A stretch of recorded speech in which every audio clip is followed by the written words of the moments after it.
Peggy 12.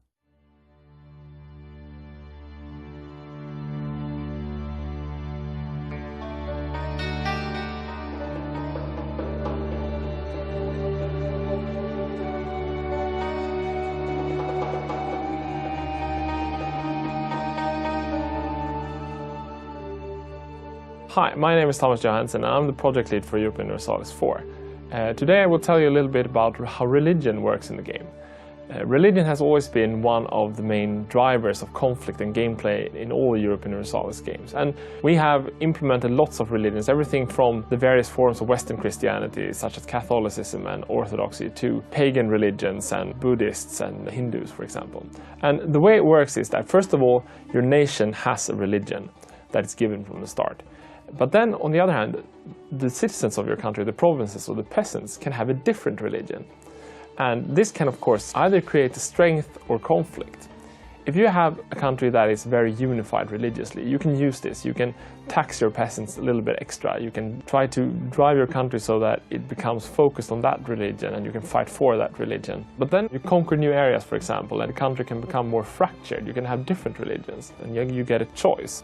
You either have to focus on your country's religion and try to force the other ones out, or you can try to maintain a nation where all these different religions are tolerated and you'll try to manage it that way. And that will be a huge challenge. And of course you can use religion in other ways. You can, for example, pick religious ideas that will help you to use the power of religion to fight your enemies. If you pick the proper ideas, you will get reasons to go to war with your religious enemies. What's new for Europa Universalis IV is that we've tried to make every country unique, as we've said several times over the past year. And we've also tried to make the religions unique, and especially some of the major religions have almost gotten like its own unique features. If you take the Orthodox Church, for example, if you play in an Orthodox country, you have to contend with the power of the Patriarch. And the power of the Patriarch, it goes up and down depending a little bit on what's happening in your country and how you play.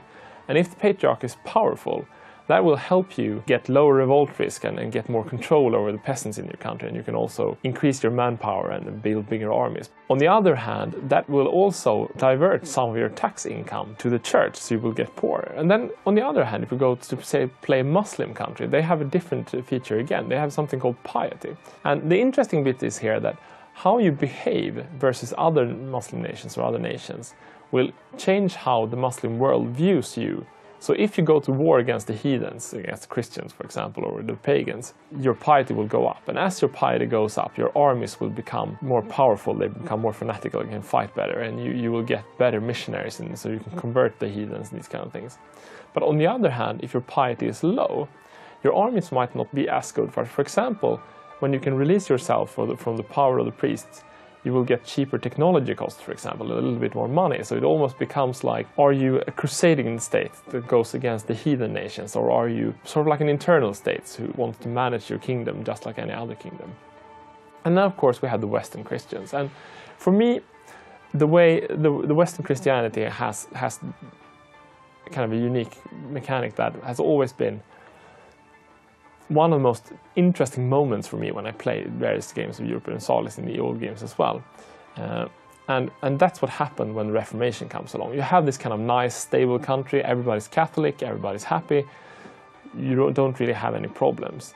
And then you get these kind of events happen in your country as you play the game. For example, you can hear about preachers coming up and preaching that, you know, the power of the Pope is perhaps not the end of everything and the most important thing out there. And you have a choice, right? You can just throw in jail and everybody will be happy. Perhaps the peasants in the local province will be pissed off for a while and you have to fight them. But then, of course, you can let him go on because, I mean, you have your hands full. You don't want to kill any more peasants today. So you let him just talk. But as you do this, we have a new value called religious authority. And religious authority, it will sort of slightly increase over time. And that's a common value for all of Catholicism. And as this value goes over a certain level, you will get a more global event where this annoying priest called Martin Luther will appear somewhere in Germany and nail his theses to a church wall. And after that, everything changes. You will get Protestantism appearing in that province. And it will, at least for a few years, it will spread like a disease through Europe. You will get your nice Catholic country will no longer be Catholic. Half your peasants will be Protestants. And as this come up and you get religious wars and conflicts, you will make a choice as the player. You can either try to fight the tide, you can try to defend Catholicism and roll back the change, you can even be counter-reformed and really sharpen the edge of your Catholic religion. Or you can sort of embrace change and become Protestant and leave the power of the Pope, incurring the wrath of the Catholic Church and of course of the local population in your country who choose to be Catholic. So it's really a game changer in this phase when Catholicism splits in Protestantism and then Reform comes along. And I think that shows really how religion is a driver in the game of Europa Universalis, both for the Catholic countries but also for the rest of the world. And you really have to get a feel for how the religious wars and conflicts in the era came about.